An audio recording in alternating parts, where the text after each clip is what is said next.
तूफान कर रहा है मेरे अज़्म का तवाफ। किसी ने क्या खूब कहा है, तूफान कर रहा है मेरे अज़्म का तवाफ, दुनिया समझती है कि कश्ती भंवर में है।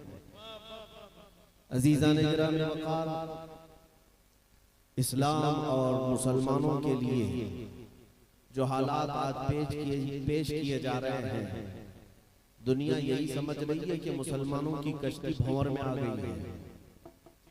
अब इनका नाखुदा कौन है, इनका सहारा कौन है, इसको शायर ने बहुत अच्छे अंदाज में बताया।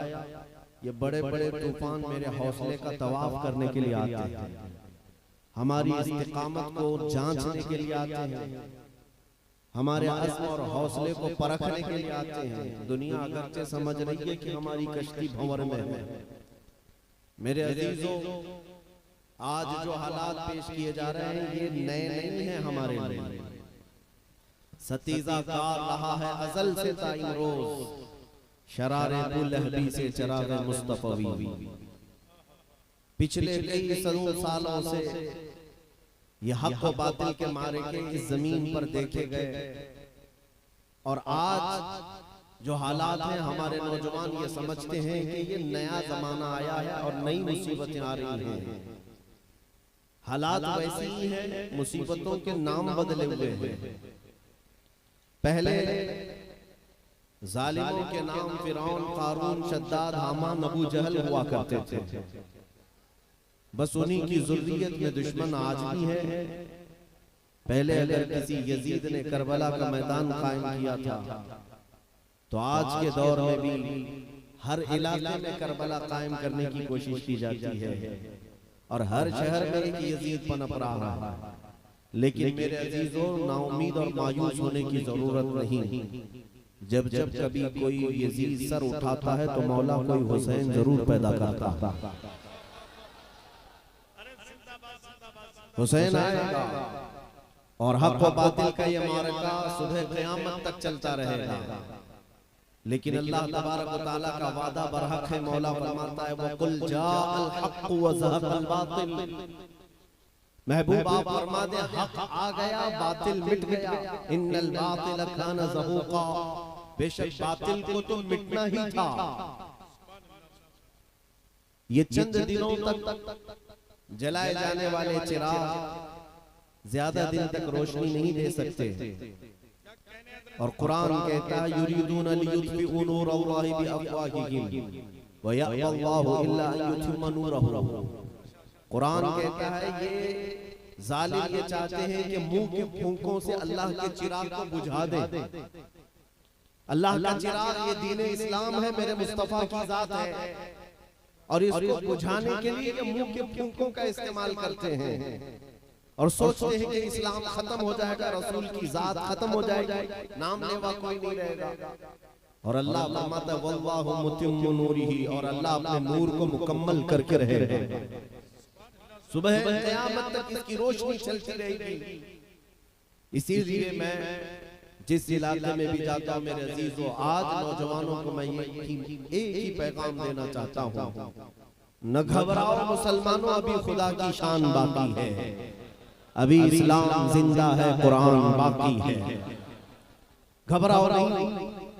अगर हमारे बच्चे मारे गए, हमारे घर लूटे गए, हमारी बीबियां बेवा कर दी गई, बच्चे यतीम कर दिए गए, जायदादें खर कर दी गई, तो ये तो मुसलमानों के साथ आज नहीं, पिछले कई सदियों से चला रहा है।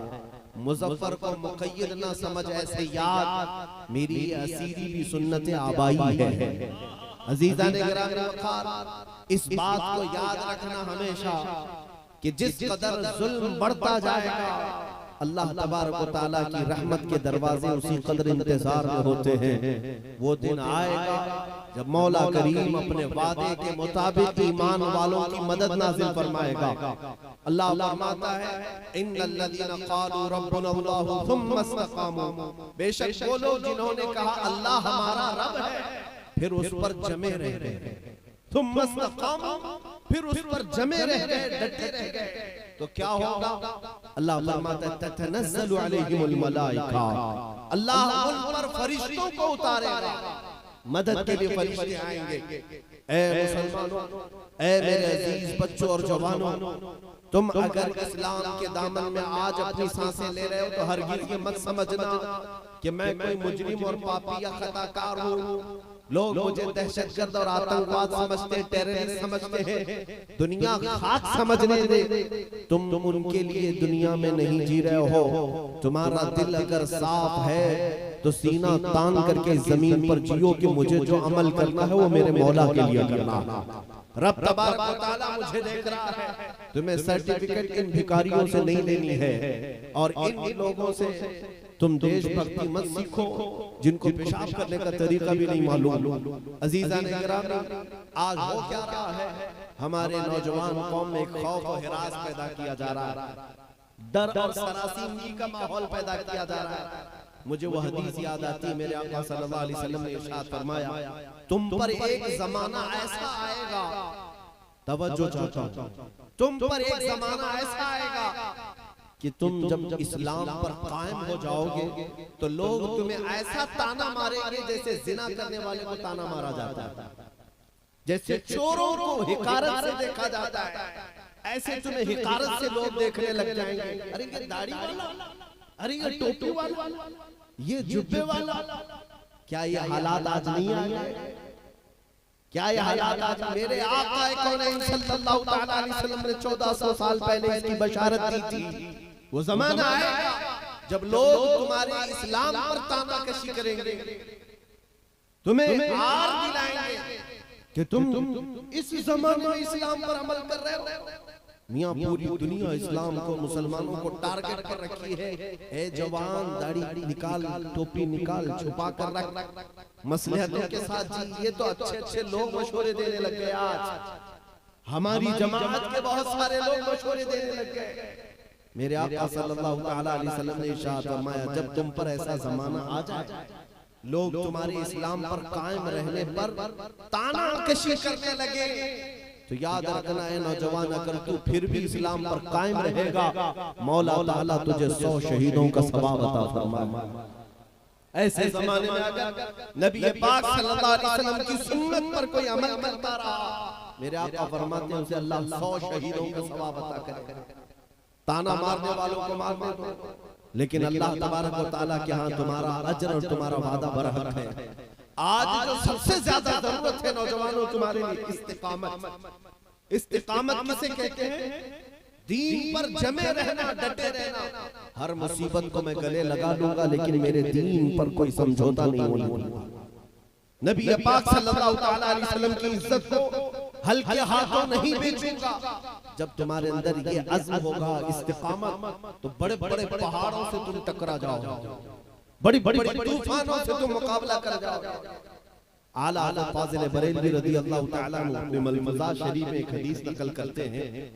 हुजूर अकरम सल्लल्लाहु अलैहि वसल्लम के एक सहाबी हैं जिनका नाम सलमा बिन अल-अक्वा, सलमा बिन अल-अक्वा रज़ी अल्लाह तआला। इनको सहाबा क्या लक़ब देते थे? राजिलु रसूलिल्लाह सल्लल्लाहु अलैहि वसल्लम, यानी हुजूर पाक सल्लल्लाहु अलैहि वसल्लम के सिपह सालारों में एक सिपह सालार है ये सलमा बिन अक्वा। जिंदगी भर पैदल चल करके जिहाद करते थे, कभी घोड़े पे भी नहीं बैठते थे। हजरत सलमा बिन अक्वा एक तन्हा सहाबी की बात कर रहा हूं, और ऐसी दिलेरी और बहादुरी थी कि कभी किसी ताकत से खौफ नहीं खाते थे, पैदल चलते थे जिस जिहाद में भी जाना है। एक मर्तबा ऐसा हुआ कि बनु कारा का एक जालिम आदमी 400 लोगों को लेकर आया मदीने में। रात के वक्त मदीने के करीब एक बागीचे पर हमला किया और वहां जितने लोग बागीचे में काम कर रहे थे उनको मार दिया, जिसमें हुजूर के सहाबा भी थे, और सामान सब लूट करके अपने घोड़ों पर लाद करके चल पड़ा। कितने लोगों को लाया था? 400 लोगों को लाया। बनु कारा का एक शख्स जिसका नाम अब्दुर्रहमान बताया गया, जब वो लेकर चलने लगा तो मदीने की रात के वक्त सिर्फ एक सहाबी सलमा बिन अक्वा उनको खबर लग गई। उन्होंने न मदीने में किसी का आवाज दी, न पुकारा जवानों चलो आओ जल्दी पकड़ते हैं इसको, नहीं, तन्हा निकल पड़े, तन्हा निकल पड़े। ना घोड़ा साथ में है ना और कोई चीज। किसके पीछे तन्हा निकले? 400 लोगों के पीछे। 400 का काफिला माल लूट कर जा रहा है और हजरत सलमा बिन अकवा उनका पीछा करने के लिए निकल पड़े। मैं आज पढ़ रहा था तो मुझे हैरत हुई, इनसे पकड़ करके कोई पूछता कि अपने डिफेंस का भी कुछ सामान कर लेते। 400 लोग पलट करके हमला करेंगे तो क्या करोगे? उस सहाबी की रूह जवाब देगी, डिफेंस के लिए रसूलुल्लाह की मोहब्बत काफी है। अपनी हिफाजत के लिए किसी को बुलाया नहीं, चल पड़े। और उसके बाद जानते हैं जब वो गरजते थे उनकी आवाज इतनी भारी थी कि शेरों की तरह दहाड़ते थे। और वो 400 लोगों का काफिला जो रात में भागे जा रहा था, मुड़ करके देखने लगे कि सलमा बिन अकवा हमारा पीछा कर रहा है, तो सरपट घोड़े दौड़ाने लगे और घोड़ों के पीछे ये तन्हा दौड़े जा रहे हैं। इतना दौड़े जा रहे हैं कि जो घोड़ा इनको करीब मिलता है उस पे बैठे हुए शख्स की टांग पकड़कर खींचते हैं, उसकी गर्दन पर पैर रखते हैं। 1-2 का नहीं 40 को तन्हा इन्होंने मार दिया। 40 लोग मुकाबला करने की ताकत 400 में भी नहीं। और उसके बाद वो रजिया शेर पढ़ते जाते थे, कहते थे मैं रसूलुल्लाह के शेरों में से एक शेर हूं। किसी की मां ने दूध पिलाया है तो रुक जाओ, मुझसे मुकाबला कर लो। तन्हा गरजते थे, यहाँ तक कि वो 400 लोग जान बचाते भागने लगे। अब घोड़ों पर सामान ज्यादा हो गया था, घोड़े तेज नहीं दौड़ रहे थे, तो उन दुश्मनों ने घोड़ों के ऊपर मौजूद लूटा हुआ सामान भी फेंकना शुरू कर दिया कि ये सलमा बिन अकवा हमारा पीछा नहीं छोड़ रहा। सामान सब फेंकने चले गए, यहाँ तक कि जाकर एक पहाड़ी में पनाह लिए और सोचते रहे, हाँफते रहे कि ये सलमा बिन अकवा यहाँ भी आ जाएगा, यहाँ भी आ जाएगा। यहाँ तक कि हज़रत सलमा बिन अकवा वहाँ पे भी नहीं रुके, तन्हा उस पहाड़ी पर चढ़ गए। उनके पास हथियार भी है, सामान भी है, लेकिन ये तन्हा रसूलुल्लाह का सिपाही 400 से मुकाबला कर रहा है। पूछो इनको कहां से आई थी ये तवक्कुल की आला सिफत, कहां से आया था ये अज़्म और हौसला? अल्लाह रब्बुल इज्जत की जात पर यकीन था कि 400 होंगे लेकिन ये कीड़े हैं। मैं जो रसूलुल्लाह का सिपाही हूं, मेरे साथ अल्लाह है, अल्लाह हमारे साथ है। सलमा बिन अकवा ये सहाबी ऐसे हैं, करीब पहुंचे, अचानक कुछ लोगों की आवाजें आई। हजरत सलमा कहने लगे शायद इन जालिमों ने अपने मददगारों को बुला लिया होगा, लेकिन पता चला थोड़ी देर के बाद 10 सहाबा घोड़ों पर तैयार होकर के आए। उसमें एक हजरत अबू कुतादा थे, वो भी आए मदद के लिए हजरत सलमा बिन अकवा के। मैं बताना चाहता हूँ अल्लाह जब ईमान वालों की मदद करता है तो कैसे मदद करता है। तन्हा वो 400 के बीच घिर गए थे। अबू कुतादा 10 सहाबा के साथ आए, कहा सलमा अब तुम्हारी मदद के लिए हम भी आ चुके। सुनो, हजरत सलमा बिन अकवा और ये 10 सहाबा मिलकर 400 को नीस्तो नाबूद कर रखे। उनका सारा माल जो मदीने से लूट ले गए थे वापस ले आए, कई को कैदी बना करके लाए। है किसी की हिम्मत ये रसूलुल्लाह के 10 जवानों से कोई मुकाबला कर सकते? सुनो, हजरत सलमा बिन अकवा ने अबू कुतादा से पूछा, मैं तो तन्हा निकला था मदीने से, मैं तो तन्हा निकला था, किसी को बताया नहीं, तुम अचानक कैसे मदद के लिए आ गए? तुमको किसने खबर दी? हजरत सलमा बिन अकवा जब ये सवाल करते हैं, हजरत अबू कुतादा कहते हैं एक घोड़ा मेरा बीच रास्ते में था, तुमको जाते हुए पैदल उस घोड़े ने देख लिया था। घोड़ा दौड़ते हुए मेरे पास आया, बार बार चुमकारता था, उछल कूद करता था। मेरा घोड़ा ऐसा कभी करता नहीं है। मैंने सोचा उसको सहलाया, उसको पानी पिलाया, लेकिन फिर भी चुमकार भरता था और उछल कूद करता था। अबू कुतादा कहते जरूर कोई काम होगा। मैं इसकी पीठ पर सवार हुआ और कहा जहां तू ले जाता है ले जा, ये घोड़ा है जो तेरी मदद के लिए 10 सहाबा को यहाँ तक ले आया है। अल्लाह ताला जब ईमान वालों की मदद करता है तो जानवरों में भी अल्लाह ताला ये तमीज सिखाता है। ऐ मुसलमानों घबराओ नहीं, जब तुम इस्तिकामत पर आ जाओगे इन पत्थरों और कंकरों को भी अल्लाह तुम्हारा मददगार बना देगा, तुम्हारा हिमायती बनाएगा।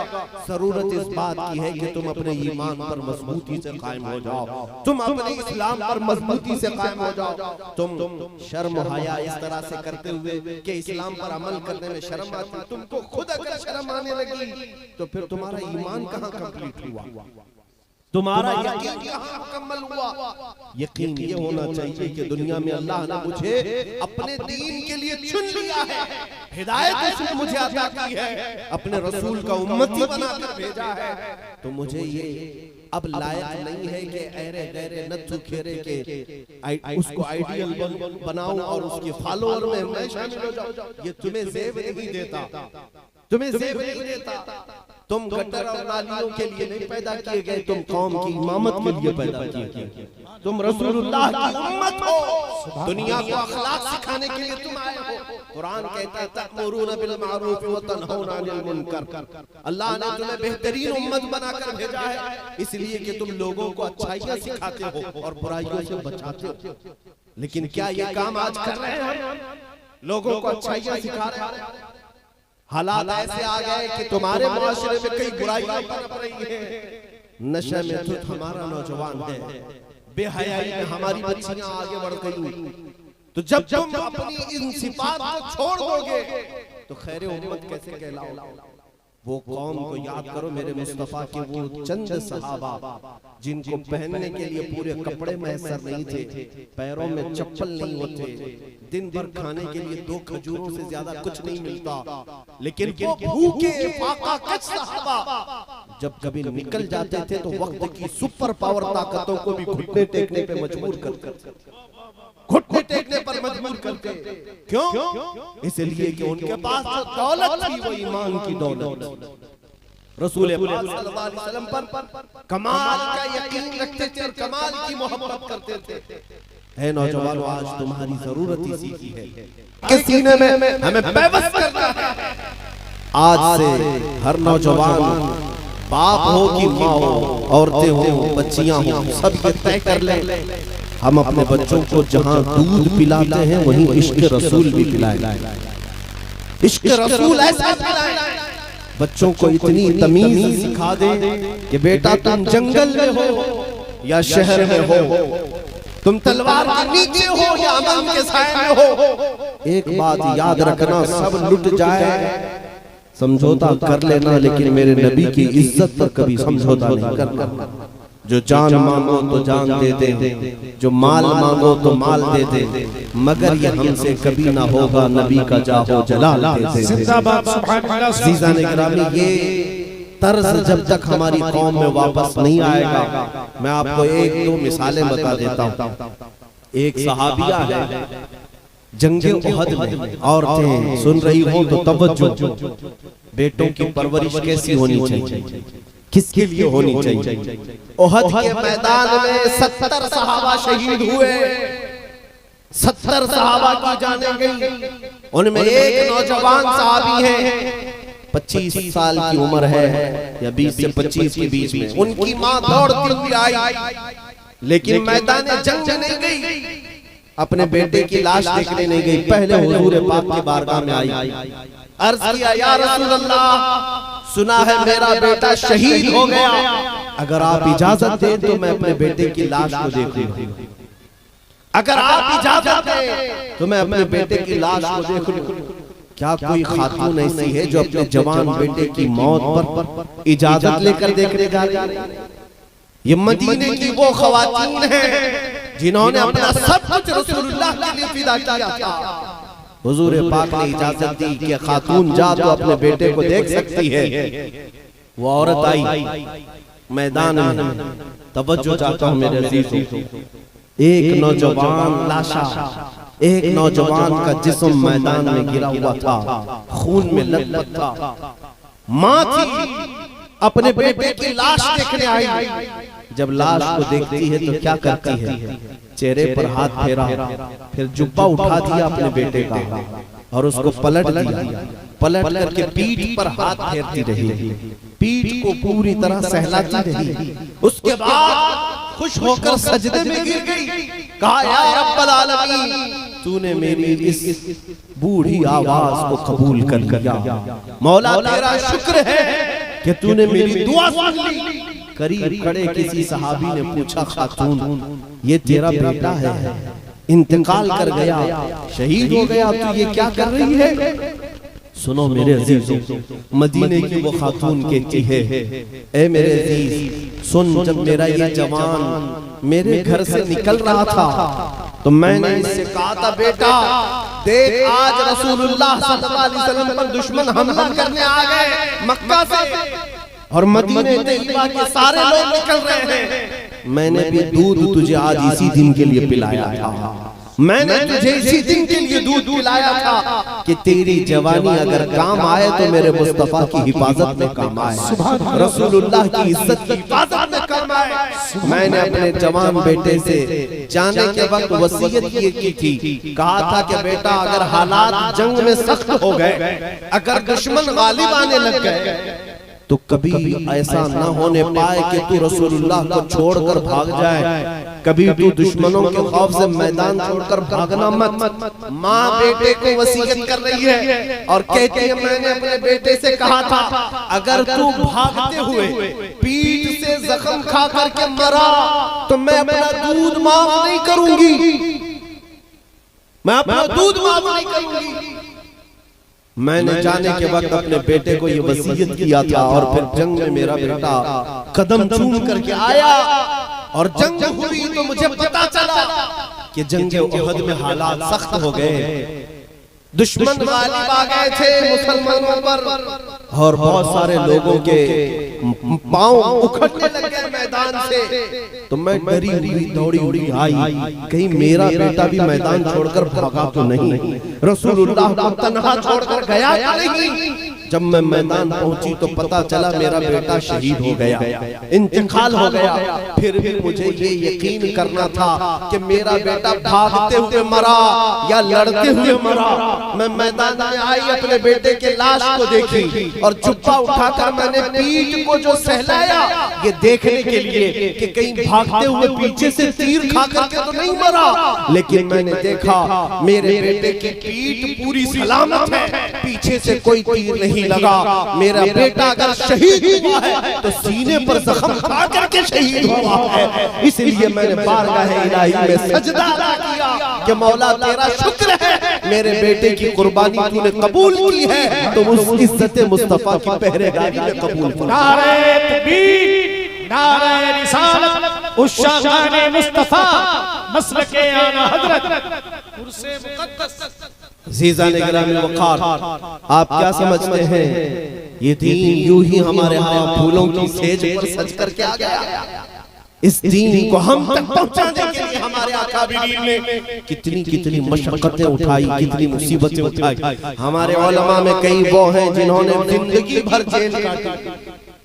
इमाम आज़म अबू हनीफा का जेल से जनाजा निकला, इमाम मूसा काज़िम को 7 साल तक जेल में रखकर जहर दिया गया जो अहले बैत में से थे। इमाम अहमद बिन हंबल को 300 कोड़े मारे गए। ये वो मुहद्दिसीन की बात कर रहा हूँ, इमाम अहमद बिन हंबल जिनको 5 लाख हदीस याद। आज हम ये समझते हैं कि हलवा पूरी खा करके हम दीन की तबलीग कर ले, कुछ नहीं होगा हमारे साथ। ये शहादत है, उल्फत में है कदम रखना। लोग आसान समझते हैं मुसलमान होना, ये इतना आसान भी नहीं है। सहाबा आए हुजूर के पास और कहा या रसूल अल्लाह हम हक पर हैं या नहीं? हुजूर ने फरमाया क्यों नहीं? सहाबा ने कहा फिर हम पर इतनी मुसीबतें क्यों आती हैं? हमारे नौजवानों को मारते हैं दुश्मन, जलाते हैं, अंगारों पर लिटाते हैं, ये सब मुसीबतें क्यों आती हैं हमारे ऊपर? मेरे आका ने फरमाया जिसका जितना ईमान मजबूत होगा उतनी आजमाइश से गुजारा जाएगा, उतना वो आजमाया जाएगा। आज अगर आजमाइश तुम पर आ रही है तो ये तुम्हारे ईमान की अलामत है।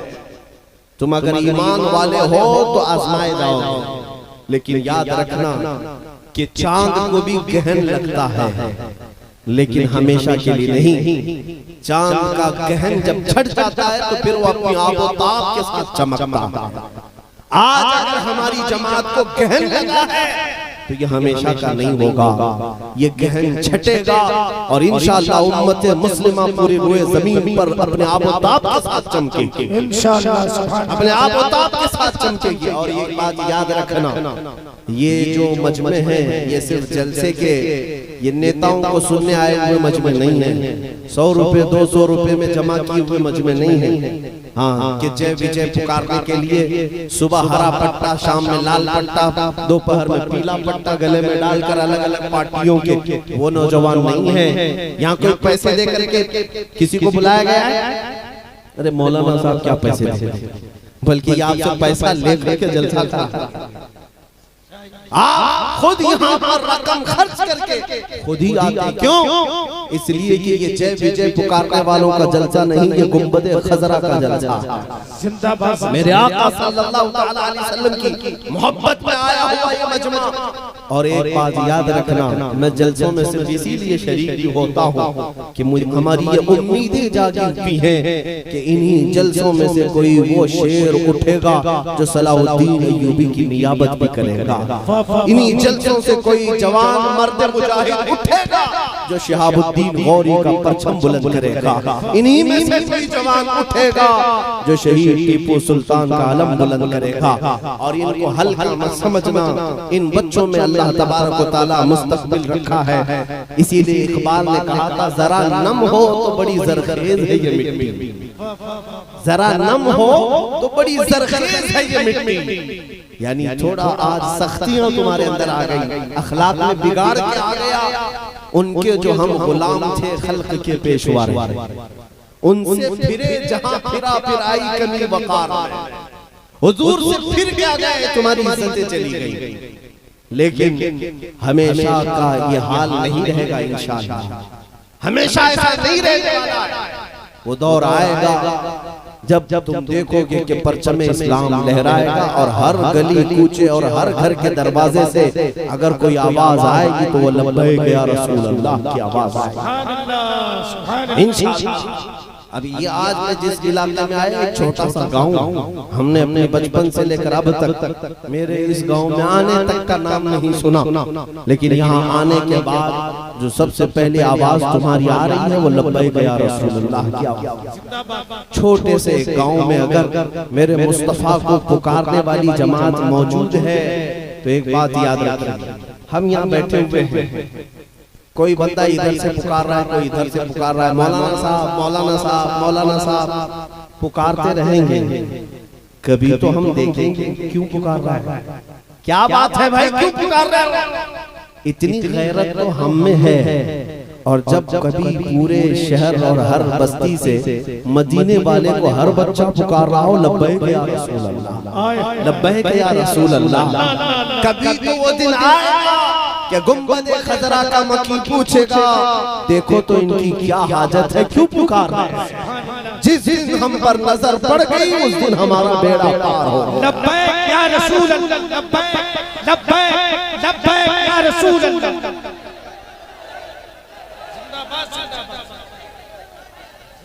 इंशाअल्लाह अज़ीज़ मेरे आका सल्लल्लाहु तआला अलैहि वसल्लम की नजर जिस दिन इस तरफ पड़ी वो हमारा बेड़ा पार हो जाएगा और वो मदद भी आएगी।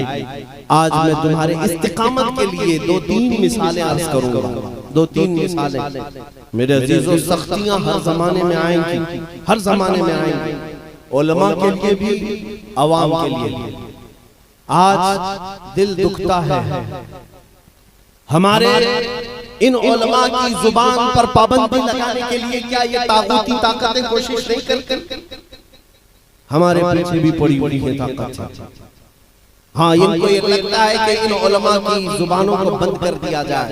हमारे अजीज और हमारे करम फरमा मुखलिस आलिम और हमारे रहनुमाओं में से हजरत मौलाना कमर गनी उस्मानी साहब आज वो जेल में बंद है। क्या कसूर है, क्या कसूर है? सिर्फ एक कसूर कि वो नामूस रिसालत की हिफाजत की बात करते थे।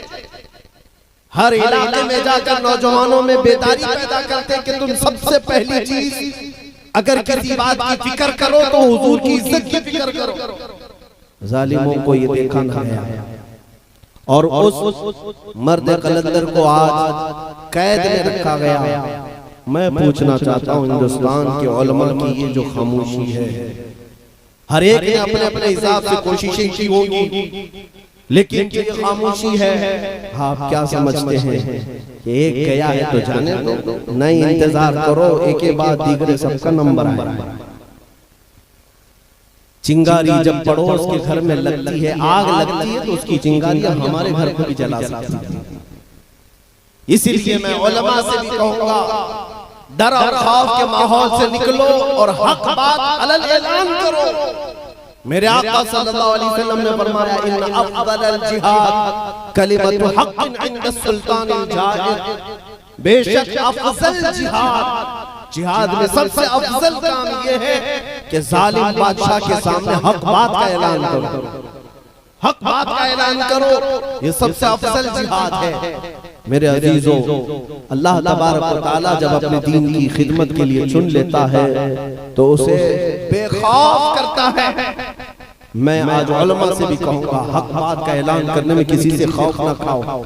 अरे वो बच्ची जो आज से चंद महीनों पहले कई कुत्तों के बीच में तन्हा बुरके में अल्लाह अकबर की सदाएं दे रही थी, उसकी जुर्रत को सलाह, उसकी बेबाकी कहां से आई? मेरे अजीजों, नाम खुदा में वो तासीर है कि 40 कुत्ते भी मिलकर के एक हमारी बहन का कुछ नहीं बिगाड़ सकते। तुम इस बात पर तवक्कुल रखो, यकीन रखो। एक बात याद रखें, गलत कभी करो मत, गैर कानूनी कामों में अपने आप को मुलव्विस मत करो। कानून की खिलाफवर्जी करना हमें दीन ने नहीं सिखाया, लेकिन गैर कानूनी काम न करने की जहां मैं ये तलकीन कर रहा हूं, साथ में ये भी कहूंगा, डर डर करके अपने दीन को छुपा छुपा करके जियो भी मत। गीदड़ की 100 साला जिंदगी से शेर की एक दिन की जिंदगी बेहतर है। शेर की एक दिन की जिंदगी बेहतर है। डर डर कर खौफ के माहौल में जीने से बेहतर है इस दीन हक पर अलल ऐलान अमल करके अल्लाह रब्बुल इज्जत की बारगाह में जाया जाए, वरना ये खैरात में ली हुई जिंदगी कब तक चलेगी, कब तक चलेगी? हजरत इमाम अहमद बिन हम्बल वक्त के खलीफा से लड़ रहे थे, उन्होंने फतवा दिया था, उस फतवे की वजह से खलीफा ने आपको कैद किया, 100 कोड़े मारे गए। कोड़ा क्या होता है? बेल्ट नहीं है, एक ऐसा पट्टा कि आज के जमाने में अगर किसी को एक कोड़ा लग जाए तो उसकी पीठ टेढ़ी हो जाएगी। इतना मजबूत कोड़ा मारा जाता था कि चमड़ी कोड़े से लग करके आ जाती थी। इमाम अहमद बिन हम्बल को 100 कोड़े मारे गए, फिर चंद दिनों के बाद दूसरी मर्तबा फिर मारे गए, तीसरी मर्तबा फिर मारा गया। तुम्हें मालूम है इमाम अहमद बिन हम्बल एक रास्ते से गुजर रहे तो एक चोर, मशहूर चोर था उस जमाने का, वो इमाम अहमद बिन हम्बल से मुलाकात करता है उलमा के लिए, मुझे नहीं नसीहत। वो चोर कहता है, अहमद बिन हम्बल सुनो, एक बात मुझे करनी है, काम में चोरी में बार बार पकड़ा जाता हूँ, बार बार कोड़े खाता हूँ और चोरी में मेरा नाम मशहूर है। अब तक मैंने 1500 कोड़े खा लिए। कितने? 1500 कोड़े चोरी पर खा लिया, लेकिन चोरी अभी नहीं छोड़ा। चोर कहता है इमाम अहमद बिन हम्बल, चोरी अभी तक नहीं छोड़ा, लेकिन साथ में वो एक कहता है, मुझ जैसा निकम्मा आदमी 1500 कोड़े खा करके अभी तक चोरी नहीं छोड़ा। अहमद बिन हम्बल, तुम हक के लिए कोड़े खा रहे हो, 300 कोड़े खाकर हक बात को छोड़ना मत। जब हम चोरी नहीं छोड़े तो तुम हक बात क्यों छोड़ोगे? इमाम अहमद बिन हम्बल कहते हैं, उस दिन से मेरा हौसला और बढ़ गया। दीन के लिए जिस कदर मुसीबतें बर्दाश्त करते हैं, इंशाअल्लाह बर्दाश्त करेंगे। एक दिन वो भी आया जब इमाम अहमद बिन हम्बल के दोनों हाथों को जंजीर से बांध कर सिर्फ उनकी लुंगी पहने बांधी हुई थी, तहबंद, और पीठ नंगी थी। जल्लाद कोड़े मार रहा था। कोड़े मारते मारते अचानक उनकी लुंगी नीचे आने लगी, तहबंद नीचे खुलने लगे, हाथ तो दोनों बंधे थे। इमाम अहमद बिन हंबल रोने लग गए कि क्या आज मेरी लुंगी खुल जाएगी, क्या आज मेरी तहबंद गिर जाएगी, मैं बेसतर हो जाऊंगा। उनको कोड़ों के दर्द का एहसास नहीं था, सतर के खुलने का एहसास। मेरे अजीजों, कोड़े पड़ते हैं तो पड़े, लेकिन तहबंद ना खुलने पाए, रोने लग गए। जल्लाद कहां सुनता उनकी बात, वो तो जालिम होते हैं, कोड़े मारने से उनको मतलब है।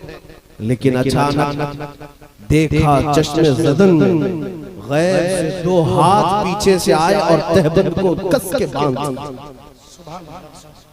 अहमद बिन हंबल की लुंगी को, तहबंद को किसी ने मजबूती से बांध दिया।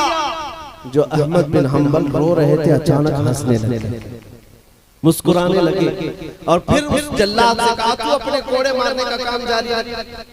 वो कोड़े मारने का काम छोड़ करके पूछता है, अहमद ये तो बता, तेरी लुंगी खुल रही थी, अचानक ये बंद कैसे हुई, और अभी तुम रो रहे थे, अचानक हंसने क्यों लग गए? अहमद बिन हंबल कहते हैं वो राज मत पूछ, तू अपना काम जारी रख।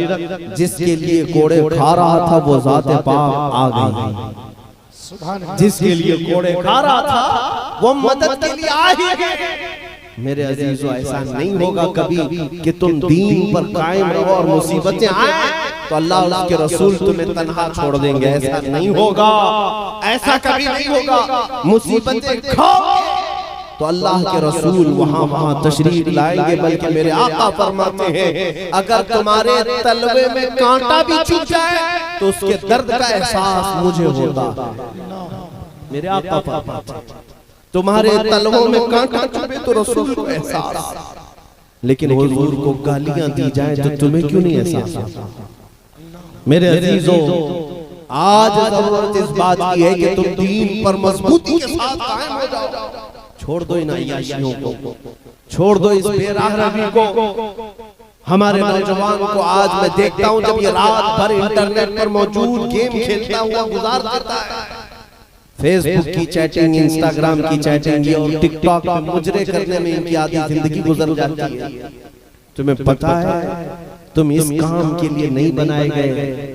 ऐ मेरे अजीजों, आज जो रोना रो रहे हैं कि हमारी अज़ानें बंद हो रही हैं, हमारी मस्जिदों के मीनार गिराए जा रहे हैं, दीन पर अब इस कदर हमले हो रहे हैं, तुम क्यों चीख रहे हो? क्यों चीख रहे हो? तुम्हारा घर चल रहा है और तुम बाहर गेम खेल रहे हो। बेवकूफ तो तुम हो। मुझे बताओ, अगर तुम्हारे घर में आग लग जाए तो बाहर क्या मोबाइल में गेम खेलते बैठे रहोगे? गेम खेलते रहोगे? और तुमसे पूछता हूँ, क्या तुम टीवी सीरियल देखते बैठे रह जाओगे? जब तुम्हारी मस्जिदें टूट रही हैं, जब कुरान पर हमला, रसूल पर हमला, अल्लाह की जात पर हमला, उस वक्त तुम गेम खेलते रहोगे? तुम्हारी आंखें भीग जाना चाहिए, तुम्हारी रूह कांप जाना चाहिए, तुम्हारा जिस्म बेकाबू हो जाना चाहिए कि हमारे होते हुए हमारे नबी पाक को इतनी गालियां दी गई, कुरान अज़ीम पर हमले किए गए, अल्लाह की जात को चैलेंज किया गया, लेकिन हमने क्या किया? मेरे अजीजों, मैं इतना कहता हूँ, जवाब देना इन उलमा के ऊपर छोड़ दो। इंशाअल्लाह मुझ जैसे कुत्ते जब तक बाकी रहेंगे, मेरे रसूल पाक के दरबार के कुत्ते इन जालिमों को नोच खाने के लिए काफी है इंशाअल्लाह। लेकिन मैं तुमसे इतना कहूंगा कि तुम सब जवाब नहीं दे सकोगे या सब के लिए ये इस्तिताअत नहीं होगी, तो कम से कम इतना तो हो सकता है कि गुंबद खजरा के मकी को पुकारो और कहो, या रसूल अल्लाह बहुत हो गया, मैंने दुनिया की रानाइयों और रंगीनियों को अपनाया था, आपसे दूर हो गया था मेरे आका, अब मैं इस दुनिया की रंगीनियों और रानाइयों को तर्क करता हूँ, अब चलूंगा तो आपके पीछे चलूंगा, अब हर दिन मैं ये कह करके सोऊंगा, मैं सो जाऊंगा या मुस्तफा कहते कहते, खुले आंख मेरी सल्ले अला कहते कहते, मेरी सुबह शाम मेरे आका आपके कदमों के पीछे होगी। जिस दिन तुम ये अहद कर ले जाओगे, अजीजान गिरामी, तुम जो उलमा को कोसते हो ना, ये मशाइख को कोसते हो, ये उलमा क्या कर रहे हैं, मशाइख क्या कर रहे हैं, खानकाहें क्या कर रही है, जो बार बार कोसते रहते हो, इसमें सबसे बड़ा जुर्म तुम्हारा है। इन उलमा को तुमने मजबूती कहाँ दी? इनको वो मजबूत मुआशरा तुमने कब दिया है?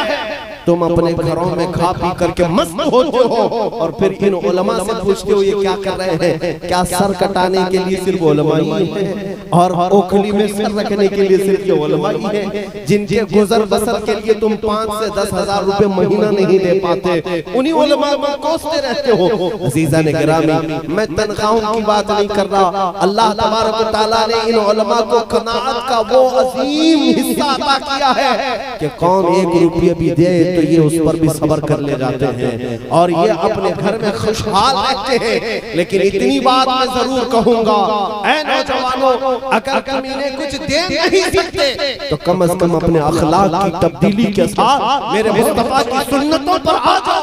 और मुस्तफा का अमामा बांध लिया है, ऐ इमाम अब आप आगे बढ़ो। अल्लाह तबारक व तआला हमें आपका जरिया बना दे और हम दीन का परचम मिलकर के बुलंद करेंगे। वो नौजवान कहाँ है आज? वो नौजवान है ही नहीं। तुम घरों में बैठ करके चैटिंग करते हुए कोसते रहते हो, अरे वो भी खामोश है, ये भी खामोश है, कोई कुछ नहीं बोल रहा। तुमने अपने हिस्से का क्या किया? तुम अपने बुलंद बाला बिल्डिंगें बनाने में रह गए, तुम शादियों में खर्च करने पर लगे रह गए, तुम्हारे यहाँ जहेज की लानत इस कदर बढ़ती चली गई कि तुम अपनी पूरी खून पसीने की कमाइयां इसमें झोंकते रह गए। और फिर जब दीन मुस्तफा की बात आई तो उलमा को कोसते रह गए। अजीजा ने गिरामी वक़ार, तुम्हारी हर एक की जिम्मेदारी है। ऐ नौजवानों, तुम में से हर एक की जिम्मेदारी है कि मेरे मुस्तफा करीम सल्लल्लाहु तआला अलैहि वसल्लम के परचम को बुलंद करो। परचम को ऐसे बुलंद करो, इस वक्त हालात ऐसे सख्त हैं, ये कुछ होगा नहीं। मैं ये गारंटी दे करके जाऊं, गारंटी इस बात की कि इनके मस्जिदें तोड़ने से, इनके मीनार हदम करने से, इनकी अजानों को रोकने से इस्लाम न कल रुका था, न आज रुका है, न कल क़यामत तक रुके नहीं। इंशाअल्लाह कुछ होना नहीं। बरसात में कीड़े बहुत आते हैं तो ऐसा नहीं कि कीड़ों की हुकूमत हो जाती है, बरसात जाने के बाद कीड़े भी जाते हैं। आज ये भी मौसम के कीड़े, थोड़े दिनों के बाद फिर इनका खात्मा। और इस्लाम वो लहलहाता हुआ पौधा है जो पिछले 1400 साल से अपनी हरियालियां बिखेर रहा है। इस्लाम तेरी नब्ज न डूबेगी हश्र तक, तेरी रगों में रवा खून है चार यार का। मैं आपसे कहना चाहता हूँ, आज अपने बच्चों की तरबियत करो, अपने बच्चों की तरबियत करो, इन्हें दीन ऐसा सिखाओ, ऐसा सिखाओ कि ये इन जालिमों से अपनी तारीख भूलते जा रहे हैं। इनको स्कूलों में लगा दिया, ये तारीख बदलते चले गए और तुमने बोलना भी बंद कर दिया। इन्होंने तारीख मिटाने के लिए ऐसा जहर भर दिया है, स्कूल की तालीम में भी, सिलेबस में भी, सब चेंजिंग। आज तुम्हारी जिम्मेदारी है कि अपने बच्चों को अपनी तारीख बताओ, अपनी तारीख, अपने पुरखों की, अपने असलाफ की तारीख बताना नहीं, पिलाना है। बच्चों को ये जरूर बताओ कि रसूल पाक सल्लल्लाहु तआला अलैहि वसल्लम के लिए तुम्हें कैसी मोहब्बत करनी चाहिए। सहाबा कौन होते हैं, ताबईन किसे कहते हैं, औलिया कामिलीन कौन है, औसे पाक कौन थे, गरीब नवाज कौन थे, आला हजरत कौन थे, ये बताना हर बाप और हर माँ की जिम्मेदारी है। आज स्कूलों पर, किताबों पर, पहले का दौर था कि हम स्कूल जाते थे तो वहाँ एक चैप्टर हमारे नबी के नाम पर भी होता था, एक सबक कभी गौसे पाक के नाम का भी होता था। कुछ नहीं मिलेगा, ये जहर फैलता चला गया। अब तो सब बदल गए, अब तो आप देख रहे हैं कहाँ कहाँ क्या क्या चीजें आ गई हैं। हालात ऐसे जहरीले बनाए जा रहे हैं, डरने की जरूरत नहीं। मैं खुल करके कहता हूँ इस बात, खुल कर। अब मस्जिदों की तलाशी ली गई, अरे फव्वारा दिखा तो वो शिवलिंग हो गए मस्जिद के अंदर। इसीलिए मैं कहता हूं कि वो जो बुर्ज खलीफा है, दुबई का बुर्ज खलीफा, खोद के देखेंगे तो बुर्जेश्वर मंदिर निकलेगा, शायद हो सकता है। जाकर के हर जगह खुदाई, लाल किला लालेश्वर है, ताजमहल तेजू महल है, हाँ कुतुब मीनार ये भी लिंग था, इसको पानी डाल डाल कर मुगलों ने इतना बड़ा कर दिया। यही सारी तारीख सब बदलना। अजीजा ने गिरामी वक़ार, मैं ये बातें इसलिए कह रहा हूँ कि ये मजाक होता रहेगा, लेकिन तुम्हारी ये जिम्मेदारी है कि अपने बच्चों को इसी तरह ना छोड़ो, अपनी तारीख पिला करके जाओ। मेरे मुस्तफा करीम सल्लल्लाहु तआला अलैहि वसल्लम की मोहब्बतें ने पिलाओ और तारीख इस्लाम ने बताओ कि तुम बुज़दिलों की जमात में नहीं, तुम खालिद बिन वलीद के वारिसीन में से हो, तुम हैदर कर्रार अली मुर्तजा के आशिकीन में से हो, तुम शब्बीर और शब्बर के नाम लेवा हो, तुम गौसे आजम के चहेते हो, गरीब नवाज के चाहने वाले और आला हज़रत के परवाने हो। जीने का ये अंदाज नहीं होता है मेरे बच्चे। आज हर बाप अपने बच्चे को इतनी तरबियत दे दे, हर माँ अपनी बच्चियों को ये सिखा दे कि नहीं तेरा नशीमन कसर सुल्तानी के गुंबद पर, तू शाहीन है बसेरा कर पहाड़ों की चट्टानों में। बच्चों को ये तरबियत दो कि तुम रसूलुल्लाह की उम्मत हो, तुम आम गली कूचे और गटर नालियों पर बैठने वाली कौम नहीं हो। तुम्हारे अखलाक सबसे बुलंद होने चाहिए। इसीलिए मैं कहता हूँ अगर इन तमाम बातों का इलाज ढूंढना चाहते हो तो एक नुस्खा मेरे से ले लो। एक नुस्खा बदलने की जरूरत है मुआशरे में। कई चीजें मैं नौजवानों से कहता हूँ, नमाजों की पाबंदी शुरू कर दो मेरे अजीज। कब तक मेरे आका की आंखों को तकलीफ पहुंचाते रहो? हुजूर ने फरमाया नमाज मेरे आंखों की ठंडक है, नमाज मेरे आंखों की ठंडक है। हदीस मालूम है ना सर? सुना तो होगा अपने उलेमा से। और जो नमाज नहीं पढ़ता वो मेरे आका की आंखों को ठंडक नहीं पहुंचाता। कब तक तुम इस तरह दूर रहो? इन सब चीजों का इलाज सिर्फ इतना है कि मोहम्मद से वफा तूने तो हम तेरे हैं। ये जहां चीज है क्या लौह कलम तेरे, दुनिया की हुकूमतें, इक़्तिदार, कुर्सियां तुम्हारे इंतजार में, दुनिया की ताकतें तुम्हारे इंतजार में है। शर्त इतनी है कि उनकी गुलामी को तो अपना लो। नबी पाक के वफादार तो बन जाओ, वफादार बन जाओ। मैं मायूस नहीं हूं आपसे।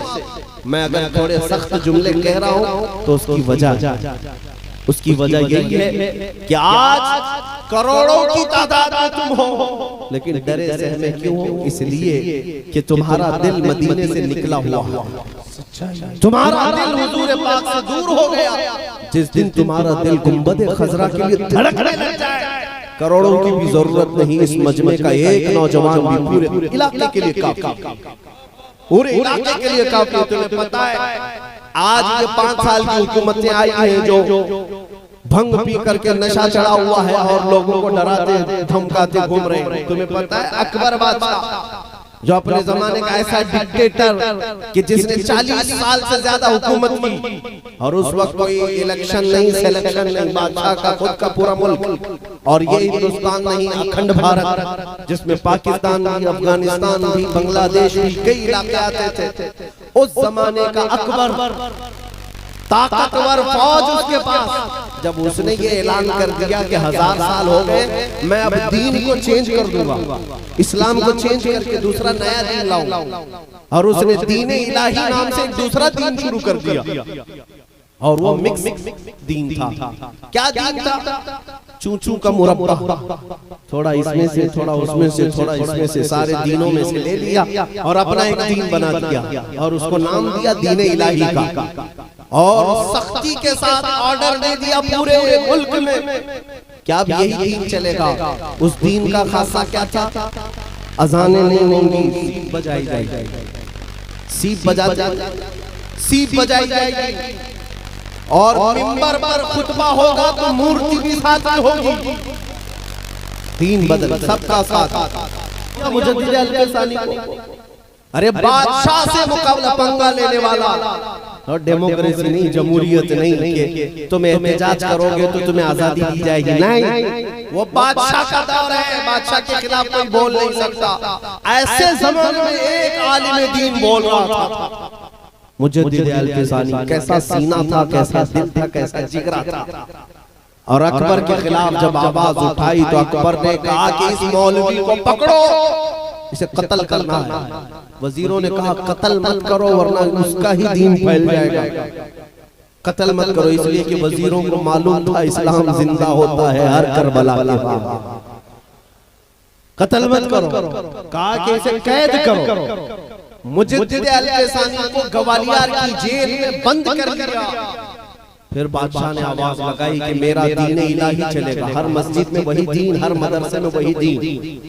जबरदस्त एक नया दीन थोपा जा रहा था। ये जो यूनिफॉर्म सिविल कोड की बात हो रही, ये अकबर के जमाने की दोबारा नशात सानिया करने की कोशिश। Civil code, uniform civil code क्या है? सारे लोग एक ही कानून में आएंगे, तुम्हारे दीनी कानून कुछ नहीं, शादी ब्याह सब एक ही कानून से चलेगा। इसको ये लापिस करना चाह रहे हैं। अभी चंद दिनों के बाद देखना यही लफड़ा उठेगा पार्लियामेंट में बैठे हुए ये सब, फिर अब एक नया बिल लेके आएंगे और उसको पास करेंगे सब एक ही कानून के तहत। तुम्हारा मुस्लिम पर्सनल लॉ कोई कानून नहीं रहेगा, कुछ नहीं। शादी ब्याह तलाक जो आज कोर्ट में इस्लामी एतबार से हम मुसलमानों का फैसला होता है, ये नहीं करना है। तलाक को खत्म करो, शरीयत के जो मसाइल तुम्हारे लिए खास रखे गए इसको सब हटाओ। ये अकबर भी कर चुका अपने जमाने में। और मुजद्दिद अल-फसानी ने जब ललकारा तो उन्हें जेल भेजा।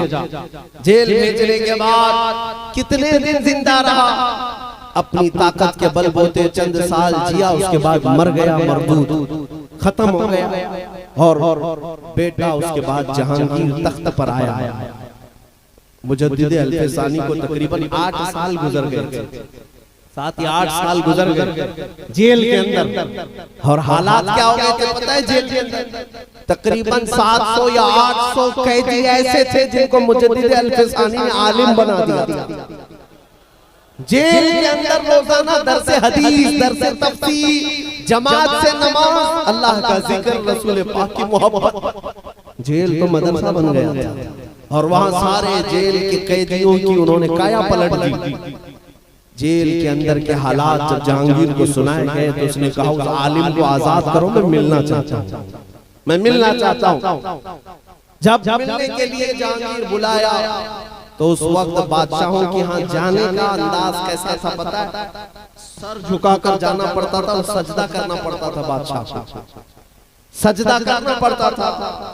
हज़रत मुजद्दिद अल-फसानी कहते हैं ना मैं सर झुकाऊंगा ना सजदा करूंगा, ये सर झुकता है तो सिर्फ रब्बे कदीर के लिए झुकता।